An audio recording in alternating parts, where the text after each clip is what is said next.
Halo, selamat sore. Kita berjumpa lagi dalam acara Ngeteh Bareng bersama dengan Meli Kyung setiap hari Rabu. Setiap Rabu itu rasanya adalah waktu yang sangat menyenangkan karena saya bisa belajar dengan banyak teman-teman yang menurut saya punya banyak pembelajaran bagaimana menjadi orang tua. Kalau bicara tentang belajar menjadi orang tua, rasanya nggak akan habis ya materi pembahasan kita. Jadi hari ini saya akan undang seorang ibu yang sangat luar biasa sekali ya, bagaimana caranya beliau menemani. Sebenarnya 2 minggu yang lalu kita udah sempat ngobrol, tetapi karena ada kendala internet ya, mudah-mudahan hari ini tidak lagi. Nah, nih Bu Yuliana sudah siap, standby, kita mau ngobrol ya.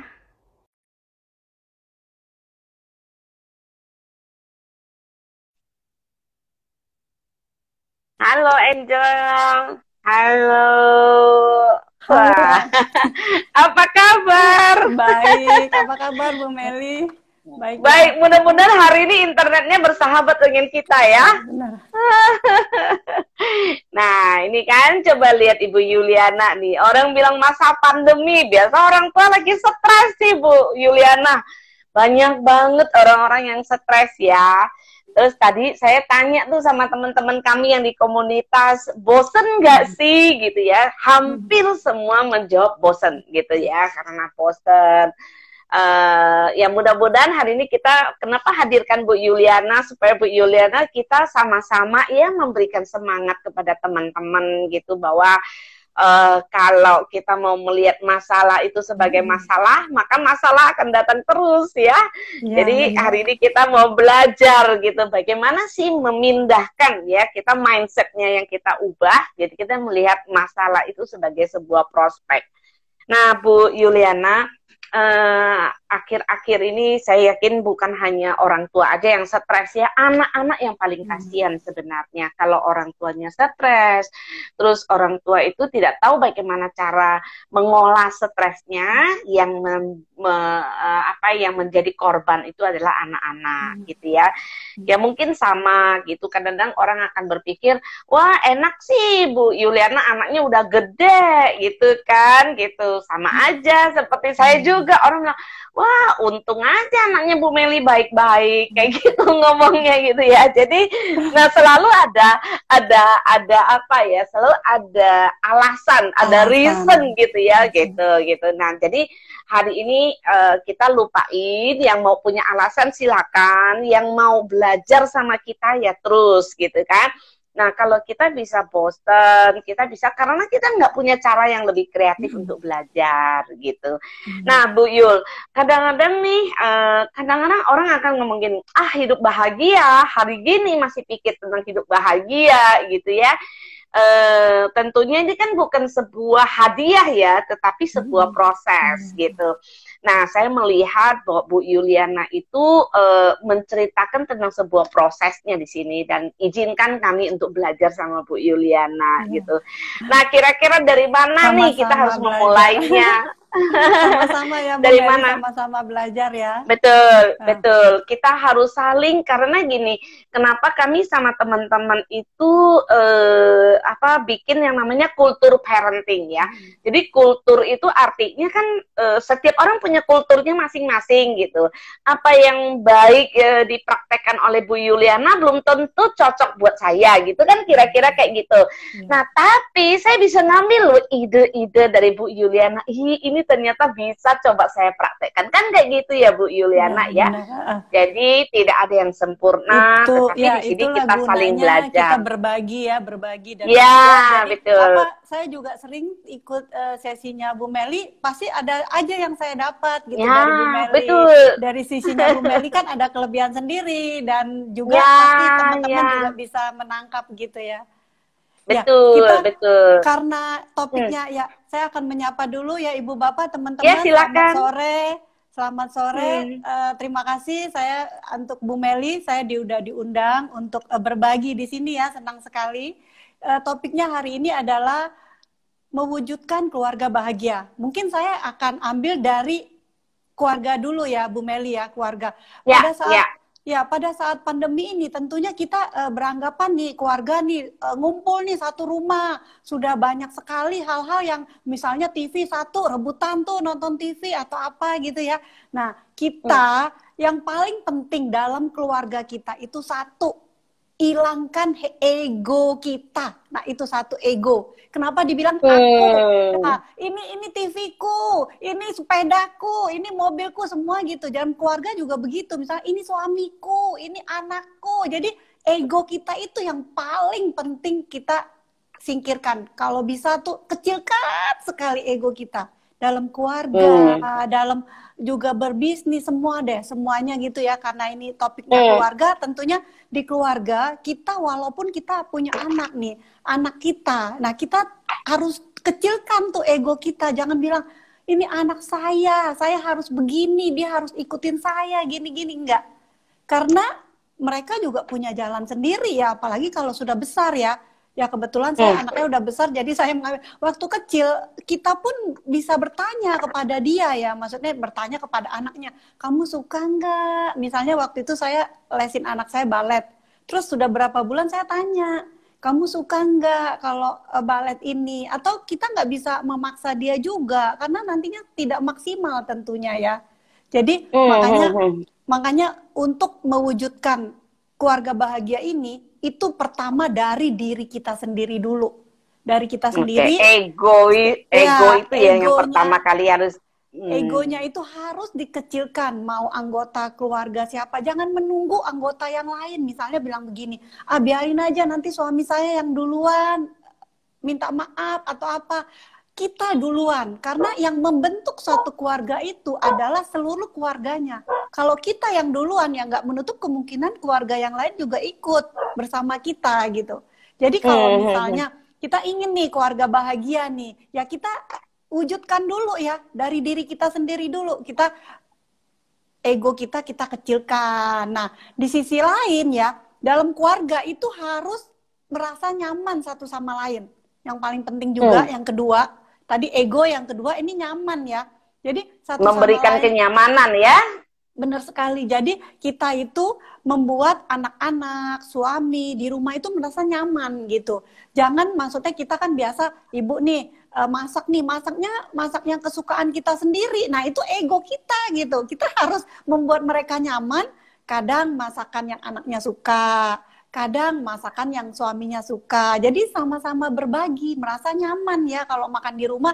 Oh ya, nah makan di rumah bisa nyaman gitu ya. Nah, yang ketiga adalah saling bertukar cerita ya. Ini penting sekali. Apalagi saat anak kecil. Saat anak kecil, saya waktu anak kecil, itu setiap malam setelah pulang kerja itu ngumpul satu kamar. Ngumpul terus bikin acara apa gitu. Bahkan saya sharing gini ya, anak duduk, terus dia ngomong, apa kekurangan saya, dia ngomong, apa kekurangan mamanya, apa kelebihan mamanya, dia ngomong. Nah, nanti saya juga ngomong, kelebihan dede apa, kelebihan cici apa gitu. Nah, saling bertukar. Itu penting sekali. Jadi kita tahu, suatu hari anak saya bilang begini, malah tulis surat dia. Mami, kalau bisa makanannya itu jangan itu-itu aja. Nah, itu. Jadi dia tuh merasa bawaan ke sekolah ataupun di rumah, menunya itu saja. Ya, itu buat masukan buat kita ya. Oh, Mami baru tahu loh, kirain kamu doyannya hanya ayam goreng. Jadi sering-sering ayam goreng. Enggak, Mami, bosen lama-lama. Oh, begitu. Kita jadi tahu gitu. Nah, itu pentingnya ya diskusi sama anak ya, cerita. Jadi mereka membuat kita itu merasa, oh iya, ada ya masukan yang positif gitu dari orang tua atau dari anaknya malah gitu ya. Terus bilangnya gini, Mami kalau tidur boleh dong, jangan terlalu cepet-cepet, kan masih jam 9, boleh jam 9.30 gitu.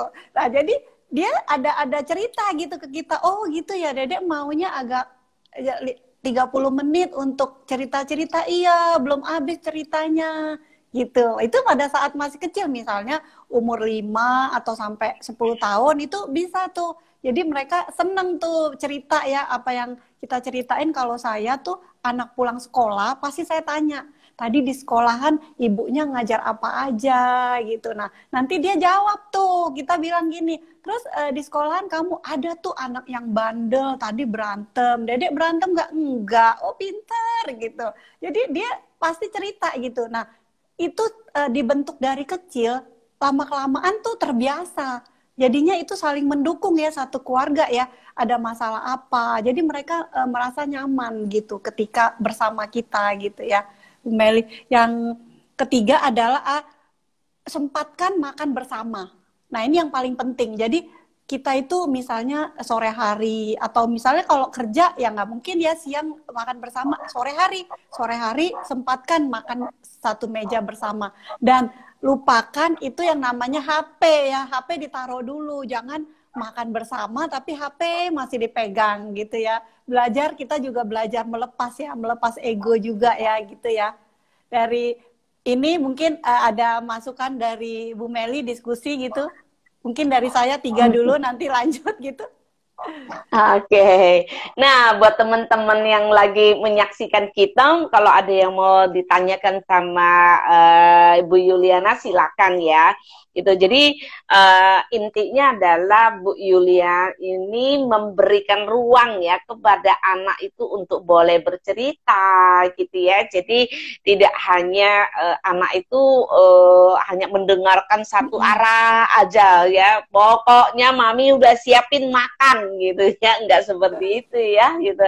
Jadi keberanian anak untuk mengungkapkan ya, untuk mengungkapkannya ke orang tua itu juga tentunya didasari oleh orang tua yang memberikan signal ya, memberikan signal, ya orang tua juga memberikan, jadi gini, memberikan mereka kesempatan untuk mereka juga merasa, oh ya saya ini boleh lo dikasih pendapat gitu, misalnya boleh lo dia. Nah, jadi ketika dia mau ngomong itu dia nggak takut gitu, mami boleh nggak makanannya jangan ayam goreng mulu atau jangan tempe mulu gitu, padahal saya tahu itu kesukaan dia gitu.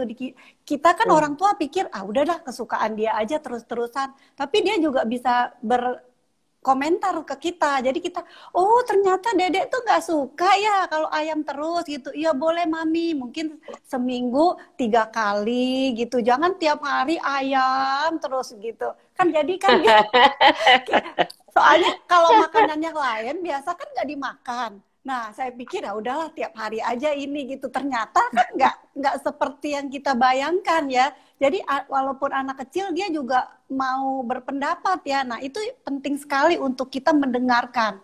Ketika kita mendengarkan dia, jadi dia itu merasa oh iya ya, saya ini boleh ya ngomong gitu, memberikan pendapat kepada dia agar dia itu bisa mempunyai suatu apa ya?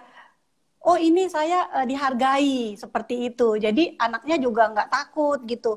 Itu kenapa banyak sekali anak yang nggak mau ngomong atau apa. Itu karena orang tuanya suka mungkin dari dia ngomong gini, mami nggak suka makan ayam. Ya sudahlah kamu makan aja ayam, itu kan kesukaan kamu. Nah dia langsung berpikir, percuma nih kayaknya saya ngomong gitu kan. Jadi nggak ada solusi. Jadi dia merasa, oh ya udah deh saya udah ini aja. Sekali 2 kali anak tidak didengar, nah itu membuat dia menjadi nutup diri untuk bisa berdiskusi gitu. Ya, tuh. Halo Lex, selamat sore. Ini ada dari Home Learning dan Nining. Terima kasih banyak. Tadi juga ada ini ya, sepertinya ada Bu ada Emilo, Komang, ya, ada Tony nih. Tony juga bagus nih. Nanti kadang Tony saya mau ajak ngobrol nih, ya. Ada terima kasih ya Tony udah. Ini ya, ada Lian juga. Ya, yang paling penting itu berarti kan kita bagaimana membangun situasi kondisi yang supaya anak-anak itu mau gitu ya berkomunikasi 2 arah dengan orang tua gitu ya. Nah, seperti yang di dalam mindful parenting itu konsepnya kami itu mindful parenting dimensi yang pertama itu adalah mendengarkan dengan penuh perhatian. Nah, kalau kita sebagai orang tua bisa mendengarkan dengan penuh perhatian gitu ya, dan kita berbicara dengan empati, justru kita hadirkan diri kita sepenuhnya nih sekali gitu ya untuk bisa bersama dengan anak-anak gitu. Nah, mungkin ada teman-teman di sini yang mau bertanya sama Bu Yuliana, silakan gitu ya. Nih saya sapa-sapa dulu teman-teman dari awal ya. Ini siapa nih? Rafa Melodita. Wah, namanya keren, Melodita. Hello Angel. Ini ada Nick Faris, thank you Nick. Ini ada Dastoto, silakan. Halo Bu Yeni, Olivia, ada Feni, ya ada Komang ya. Komang barangkali mau nanya, silakan. Lili Liu, silakan. Tuh, salam hormat sih. Komang ini hebat sekali, dia juga mungkin Komang boleh bercerita juga sama Bu Yuliana. Ini Komang ini kemarin ada pertanyaan yang saya belum jawab juga ya. Jadi ceritanya Komang ini, anaknya ini kan pergi ngeles nih gitu ya, pergi ngeles gitu. Nah ternyata sambil ngeles itu juga sambil dia main game gitu loh. Nah kalau seandainya kalau anak seperti itu, apa yang harus dilakukan nih Bu Yuliana?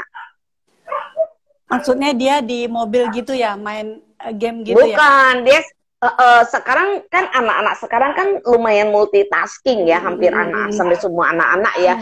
Dan itu dikeluhkan oleh banyak guru gitu. Anak-anak itu misalnya kayak lagi zoom lagi belajar gitu ya. Ternyata lagi belajar itu dia alasannya banyak lah. Jadi ditutup ya videonya gitu. Tapi dia walaupun dia sambil melihat gurunya, dia juga sambil main game gitu di tangannya gitu.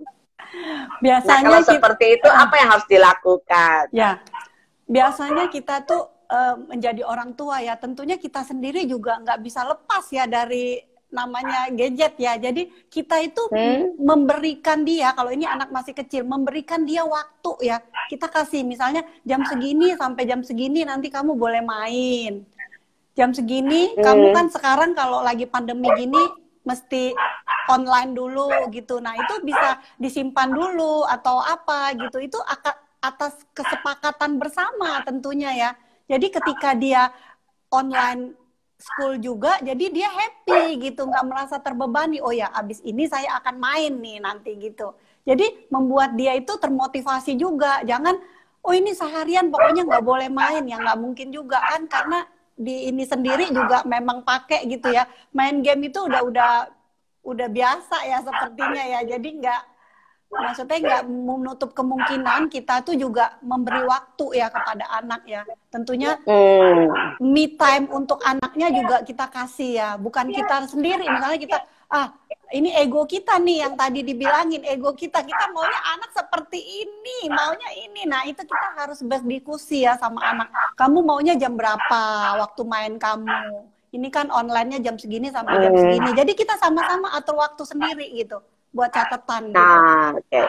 Oke, artinya gini nih ya, berarti Komang kan bilang anaknya tuh juga lesnya online gitu ya. Nah, jadi mungkin kalau ngeles dia kan bisa 1,5 jam ya, 1,5 jam. Jadi kita boleh ngomong sama anaknya dulu gitu bahwa kamu tuh boleh main, kamu boleh main gitu ya, mainnya. Nah, cuman dalam waktu 1,5 jam ini, ya 1,5 jam ini concern dulu, belajar dulu. Nah, setelah itu baru kamu boleh main gitu ya. Nah, jadi kan lebih enak. Jadi perlu di deal dulu ya. Oke, berapa lama gitu mainnya. Biasanya mau berapa lama? Anak kalau kita kasih arahan, itu arahan yang positif dulu yang di depan. Boleh main. Nah, jadi dia udah anggapnya boleh. Jangan kamu nggak boleh main dulu, harus ini dulu. Berarti di pikiran dia itu tidak bolehnya. Ketika dia tahu, oh ya, saya boleh. Dia pikirannya tuh yang positif dulu gitu loh. Jadi dia tidak menjadi beban ya ketika dia juga ngeles untuk online school ini, nggak menjadi beban gitu. Oke. Nah di sini tuh gini, Mbak. Ya. Ini kata Ibu Komangnya tuh kayak gini, betul katanya. Tapi anaknya tuh banyak banget alasannya. Katanya bisa kok belajar sambil game gitu. Nah tetapi sering banget maksudnya sampai dia tuh telat gitu loh menjawab gurunya. Nah kalau kayak gitu kayaknya nih ya setelah kita ada agreement gitu ya bahwa itu boleh gitu ya, boleh main game. Nah tetapi kalau ini kan ada efeknya, ternyata Mama udah kasih kamu kesempatan loh, misalnya kamu yakin bahwa kamu bisa main sampai belajar gitu misalnya gitu ya. Tapi buktinya kan enggak gitu. Nah, kalau tidak, berarti kayaknya kita mesti bikin aturan kembali nih gitu ya. Jadi kita boleh deal kembali kali ya, Bu ya. Iya, kalau saya biasanya gini ya, kasih dia hadiah. Saya siapin biasanya, misalnya stiker ya. Stiker setelah ada 5 stiker, nanti kamu mami kasih hadiah apa gitu. Jadi setiap kali dia mau alasan itu, kan nanti kamu dapat hadiah setelah ini dan boleh main gitu waktunya. Nah, jadi dia itu memacu dia untuk motivasi juga ya. Oh iya ya, nanti saya dapat hadiah, dikumpulin tuh stiker kan, kalau zaman dulu tuh ada stiker-stiker gitu. Jadi stikernya tuh dikumpulin dan ntar tuker gitu apa hadiahnya. Misalnya dia hobinya baca buku, oh ya nanti dibeliin buku. Misalnya hobinya robot-robotan, nanti dihadiahin robot. Begitu kalau saya memancing dia untuk supaya nggak ada alasan, jadi dia sendiri yang memotivasi diri sendiri ya. Jadi ego dia, misalnya dia mau main nih, udah pasti nih mau main. Tapi kan tentunya ada waktu tertentu untuk online school ini ya. Dia harus disiplin di meja gitu. Mungkin gini, apa yang ditawarkan sama Bu Yuliana itu mungkin tidak bisa sama lagi gitu ya, Komang ya gitu. Jadi misalnya kita tidak lagi bicara tentang pemberian stiker gitu ya misalnya. Nah sekarang ini kan anak itu kan lagi keranjingan main game gitu kan. Kalau misalnya dia kan maunya main game. Nah main gamenya itulah yang kita jadikan sebagai konsekuensinya gitu. Nah misalnya nih kalau dia belajar, maksudnya kita ajak dia diskusi dulu gitu loh, boleh nggak gitu misalnya kalau lagi masih belajar gitu ya, kalau lagi belajar, jadi belajar dulu, setelah belajar itu nanti baru maksudnya dia main gitu. Jadi benar seperti yang Bu Yuliana ngomong, kasih mereka itu yang dia suka dulu gitu, antara belajar sama main game itu kan belajar dia lebih suka main game kan gitu. Nah jadi kita kemukakan dulu, kamu boleh main game gitu. Nah begitu denger dia boleh main game kan artinya limbik otaknya tuh udah terbuka tuh, dia senang tuh gitu kan gitu. Nah pada saat dia senang kita baru ngomong gitu kan, karena dia udah senang kan. Nah setelah kamu belajar dulu gitu, jadi nah dia belajar online itu misalnya kalau 1,5 jam ya udah. Harus ada trust juga, kita mesti memberikan kepercayaan itu kepada anak kita gitu ya. Nah kalau misalnya tuh setelah nih udah dikasih kepercayaan gitu ya, misalnya tadi ini kayak Komang bilang, anaknya bilangnya enggak kok bisa kok, aku bisa mendengarkan guru juga gitu, tapi aku juga bisa sambil main kok. Memang anak sekarang multitasking nih gitu ya, kondisi sekarang. Nah terus kalau misalnya ternyata tadi tuh kalau gurunya menerangkan dan dia nggak bisa menjawabnya gitu kan, berarti apa yang dia jaminkan ke kita kan berarti kurang tepat nih gitu.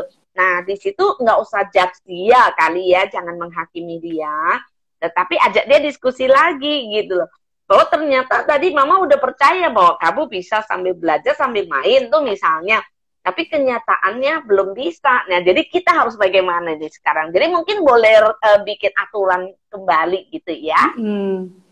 Ya benar. Jadi anak itu sedapat mungkin ya kita juga kasih dia tuh untuk berdiskusi sama kita ya.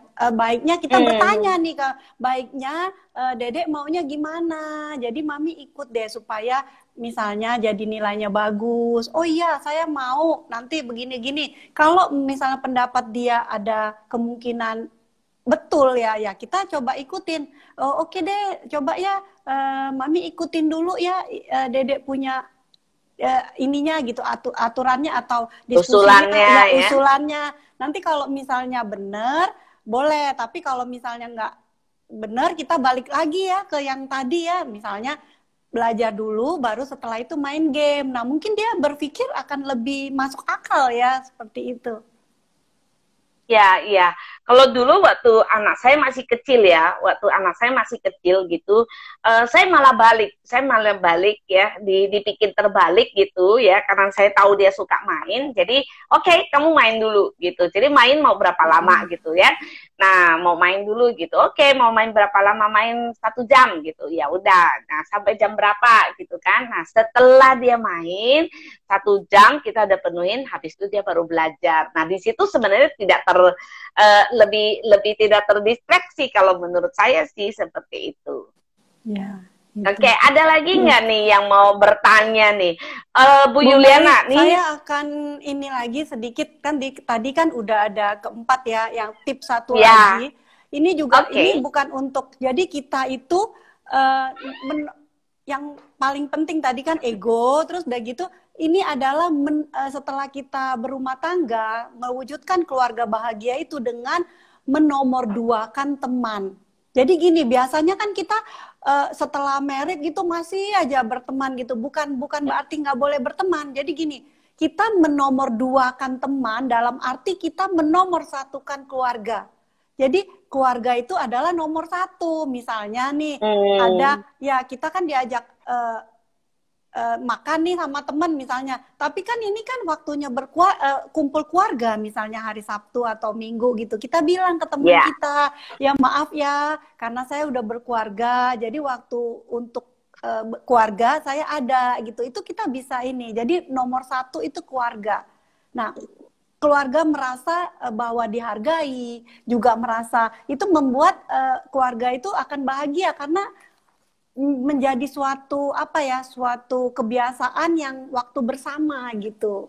Itu penting sekali ya. Jadi ketika kita punya waktu bersama, anak kita juga merasa oh ya suami kita atau istri kita gitu kan merasa oh ya ini kita mempunyai suatu keluarga yang bahagia, bisa kita sharing atau apa gitu. Itu penting ya. Jadi kita jangan maksudnya kita mungkin gini, tadinya saya banyak teman, setelah married kok saya nggak ada teman.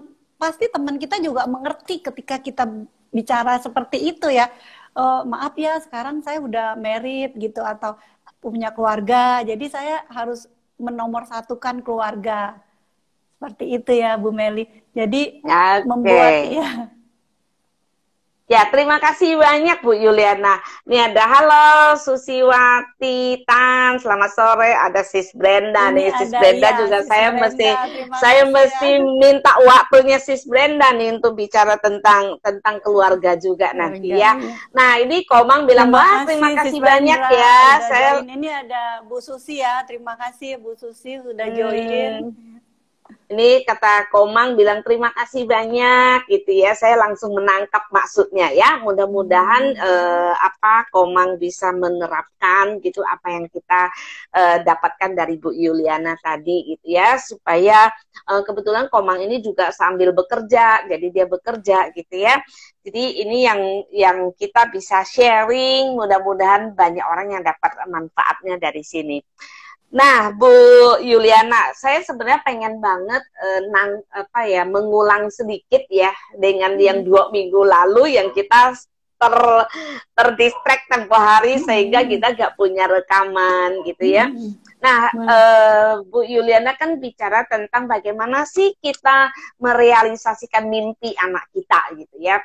Nah, ini yang mungkin banyakkan orang tua itu pengen anaknya merealisasikan mimpi anaknya gitu, tetapi mungkin juga mereka tidak tahu how to-nya gitu. Jadi mungkin Bu Yuliana bisa sharing sedikit sih gimana sih ketika anak itu udah sekolah gitu ya, tapi dia masih punya keinginan yang belum selesai nih gitu. Tetapi berkat pengertian dari seorang Bu Yuliana, akhirnya anaknya bisa mencapai mimpinya. Ini boleh cerita sedikit, Bu? Ya, boleh. Anak saya kan waktu itu memang udah lulus ya di Beijing, Mandarin, karena kita memang tujuannya mau ngambil Mandarinnya.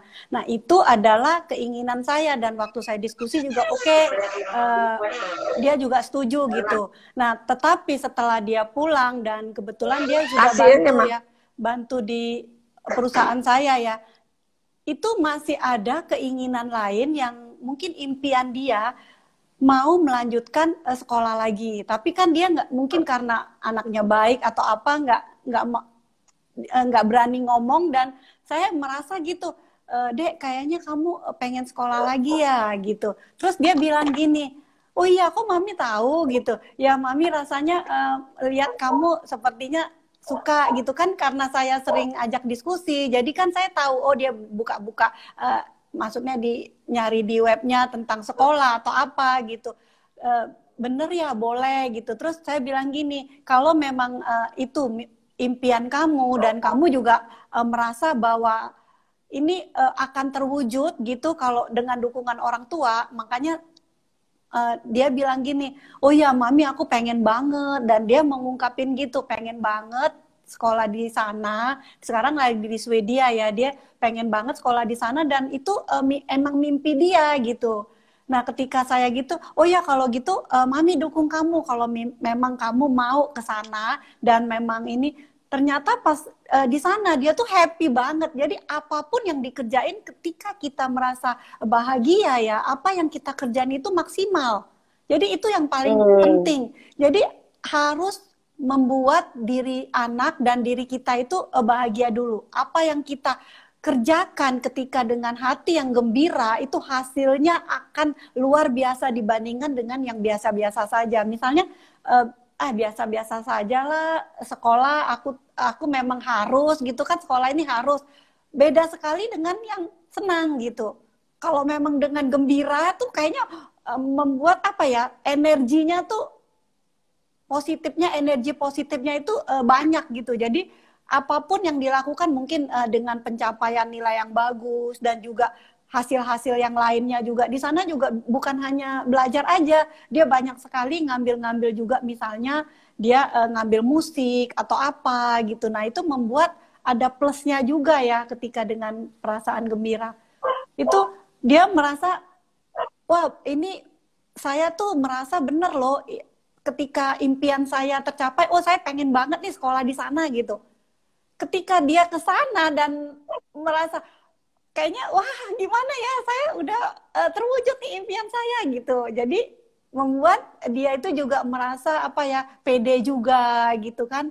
Jadi merasa dihargai juga dan banyak hal-hal yang kita tidak terduga gitu ya, membuat diri dia itu menjadi hal yang sangat positif kalau menurut saya sih.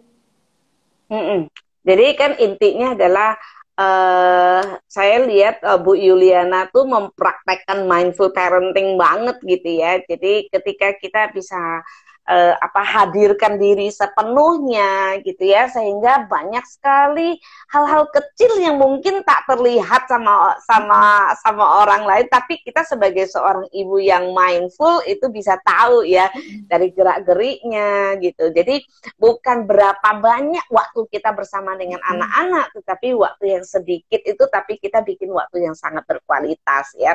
Sehingga Bu Yuliana itu bisa melihat bahwa oh ternyata anak saya kayaknya punya keinginan ini loh gitu, walaupun dia tidak berani mengatakannya ya, tapi Bu Yuliana itu udah sensitif, maksudnya lebih sensitif untuk mengetahui apa yang dirasakan oleh si anak itu gitu ya. Ya betul. Jadi nah ketika bicara tentang mimpi nih ya, mimpi kadang-kadang saya lihat masih banyak sekali ya orang tua yang memaksakan gitu, lebih banyak tanda kutip memaksakan. Walaupun memaksakan itu ada selalu berkata dengan satu ini bahwa demi kebahagiaan anak, mau anaknya sukses gitu ya, gitu. Nah, kenyataannya 87% ya, 87% itu anak-anak itu masuk ke sebuah universitas ya, untuk melanjutkan universitas kan berarti untuk melanjutkan mimpinya dia nih gitu ya, harusnya ya. Tetapi itu bukan mimpinya dia, cuma mereka nggak tahu dia harus mau ngapain karena orang tua tidak sensitif, itu salah satunya kali gitu ya. Nah, jadi kebayang ya, ada yang masuk itu karena kehendak orang tuanya gitu. Dan saya ngobrol sama salah satu teman yang jadi dosen di sebuah universitas di Surabaya ya. Jadi dia ngomong itu exactly. Jadi hampir semua anak-anak itu yang masuk di universitasnya dia itu atas keinginan orang tua gitu. Jadi menurut saya itu sampai kapanpun kita nggak akan bisa bicara tentang kebahagiaan kalau dia tidak tidak keluar dari diri sendiri. Seperti Ya, itu ya Bu ya, Yuliana ya. benar. Tentu Mm-mm. saja kebahagiaan itu juga milik anak kita ya, milik anggota keluarga semua ya. Jadi bukan milik kita pribadi. Nah, yang untuk yang pertama tadi yang saya bilang ego ya, ego itu paling penting. Jadi kita kecilkan ego kita, aku kita. Jangan bilang, oh ini karena dia anakku, dia harus nurut loh sama aku gitu. Itu akunya itu dikecilkan. Jadi dia itu bukan eh, menjadi apa ya? Kita ini sebagai panutan loh, bukan menjadi suatu untuk harus saklek ya, kita harus oh kamu harus begini, kamu harus begini. Enggak, jadi kita tuh harus menjadi contoh untuk dia bisa lebih baik lagi gitu tentunya ya.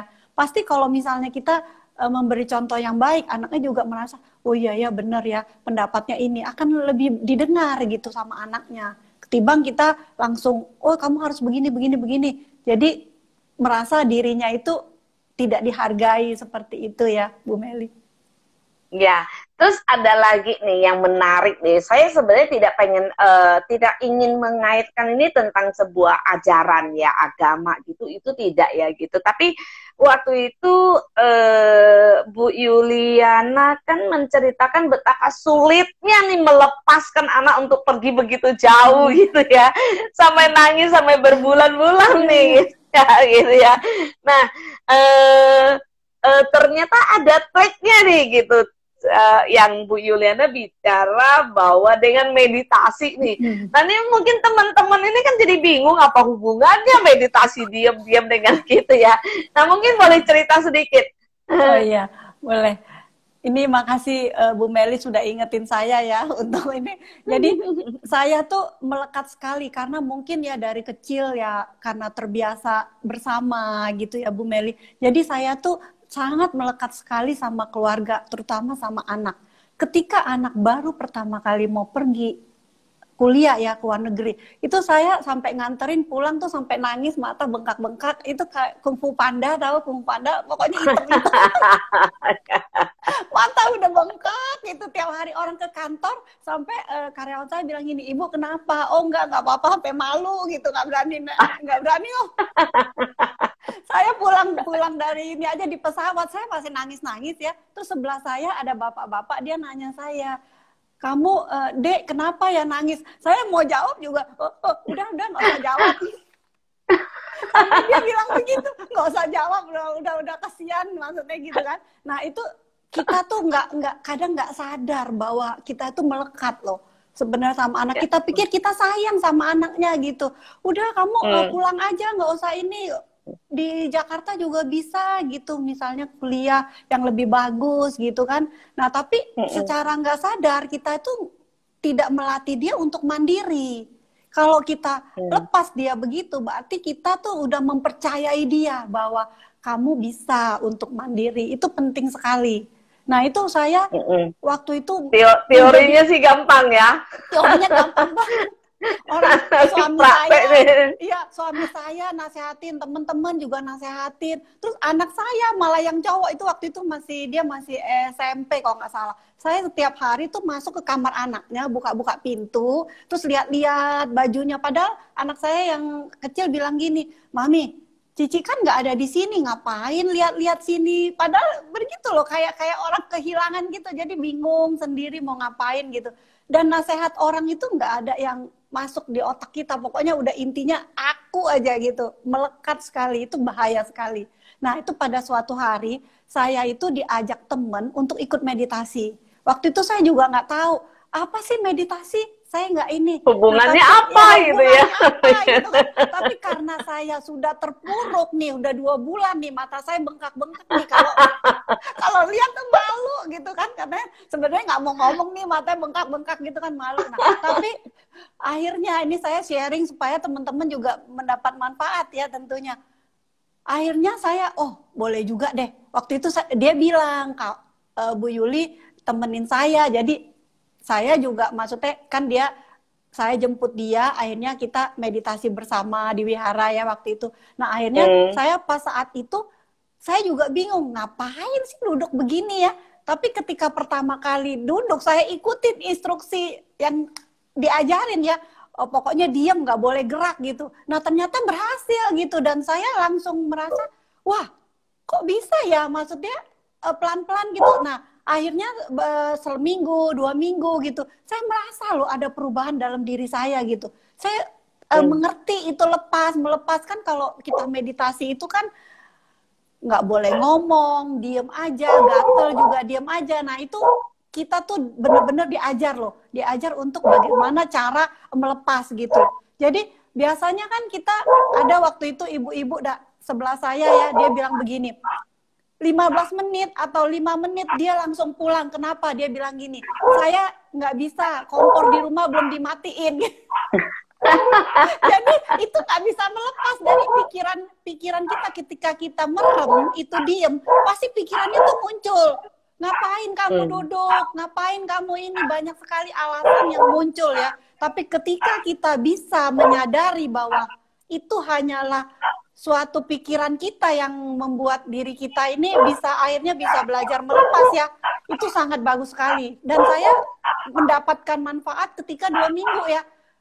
Terus latihan. Loh, kok ini saya jadi tahu gitu, saya jadi paham. Oh, sebenarnya ini hanyalah suatu hal yang membuat saya melekat ya terhadap anaknya. Nah, dengan kejadian ini saya sekarang saya rutin meditasi, dan membuat saya ya lebih bahagia ya menghadapi kehidupan ini. Misalnya pada saat pandemi ini tentu bermanfaat sekali ya meditasi ini ya, kita banyak di rumah gitu, dan dianjurkan juga pemerintah untuk di rumah. Dan ketika kita di rumah itu untuk saatnya kita melatih diri untuk meditasi gitu. Karena kan kalau biasa kita 1 jam nih meditasi ya, kalau bagi pemula 15 menit atau 30 menit gitu boleh ya. Waktu yang maksudnya saat pandemi ini saya merasa bermanfaat sekali ya. Banyak sekali tuh acara yang di Zoom maupun di YouTube ya. Kita bisa ikutin tuh banyak sekali pengajaran tentang meditasi. Karena meditasi ini yang paling utama adalah kesehatan itu didapat dari meditasi. Karena apa? Kita ketika meditasi itu kan kita pikiran kita dan juga tubuh kita ini peredarannya lancar gitu ya, peredaran darah juga lancar, karena kan pikiran kita tuh terfokus, jadi kita nggak mikir yang keluar dari ini yang aneh-aneh gitu ya. Jadi biasa kan kalau misalnya kita mau apa nih, nah itu meditasi itu juga bermanfaat sekali ya, selain melepas juga membawa emosi dalam diri kita ya. Ketika kita sudah ketika kita terlatih, ada yang orang yang marah sama kita sudah tahu nih, oh orang itu marah sama kita, ya udah kita bilang aja terima kasih karma buruk saya sudah berbuah 1 gitu kan, terima kasih berbuah gitu. Jadi kita tidak balas lagi memarahi dia gitu. Biasa kan kalau misalnya ada yang marah kita pasti langsung emosi nih timbul gitu kan. Nah itu bisa, kalau dengan meditasi itu karena kesadarannya, ini melatih kesadaran juga, karena kesadarannya udah kuat, kita udah tahu nih, kita udah bentengin dulu nih. Jadi nggak jebol lagi gitu. Itu penting sekali. Baik, terima kasih banyak ya Bu Yuliana ya, udah sharing begitu banyak ya yang bermanfaat buat kita gitu tentunya. Nah, saya ulangin lagi bahwa untuk mencapai keluarga yang bahagia tentunya bukan sebuah mimpi gitu ya, bahwa ini adalah sebuah kenyataan yang sudah dirasakan oleh Bu Yuliana. Tentunya bukan hari-hari ini, tapi itu proses yang panjang sekali, mulai dari anak-anak kecil ya gitu. Nah, yang pertama yang kita harus lakukan itu adalah belajar untuk menghilangkan egonya. Terus yang kedua, memberikan rasa nyaman kepada anggota keluarga ya, bahwa ketika mereka bersama dengan kita, mereka tuh nyaman, aman. Terus yang ketiga, kita mesti punya komunikasi 2 arah, yaitu membiasakan mereka saling bercerita. Terus yang terakhir, makan malam bersama ya. Nah, itu yang di situ adalah kesempatan buat kita mengenal satu sama lain. Di situ kita lepaskan ya rutinitas yang lain, tapi ini adalah saatnya bersama dengan anak-anak gitu. Nah, terima kasih banyak Bu Yuliana. Mudah-mudahan teman-teman yang mendengarkan ataupun nanti yang menonton siaran ulang kita itu juga dapatkan manfaatnya ya. Terima kasih banyak Bu Yuliana. Mudah-mudahan kita nanti bertemu lagi, nanti kita sharing lagi dengan topik yang lain ya. Ya, Oke. terima kasih ya, Ya, Bu Meli. terima kasih banyak Bu Yuliana. Ya, Terima kasih join. Ya, nonton ya. Oke. Semoga sehat selalu dan berbahagia selalu. Makasih. Terima kasih. Sampai ketemu ya. Selamat sore.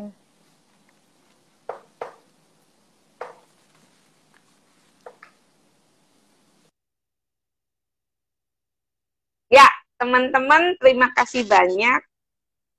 Ya, teman-teman, terima kasih banyak sudah bersatu di sini dan mudah-mudahan akan semakin banyak pembicara-pembicara yang juga akan menyumbangkan ide-ide kreatifnya supaya kita terus menjadi orang tua yang lebih baik. Selamat sore, semoga kita ketemu lagi minggu depan. Terima kasih, Komang dan semuanya. Selamat sore.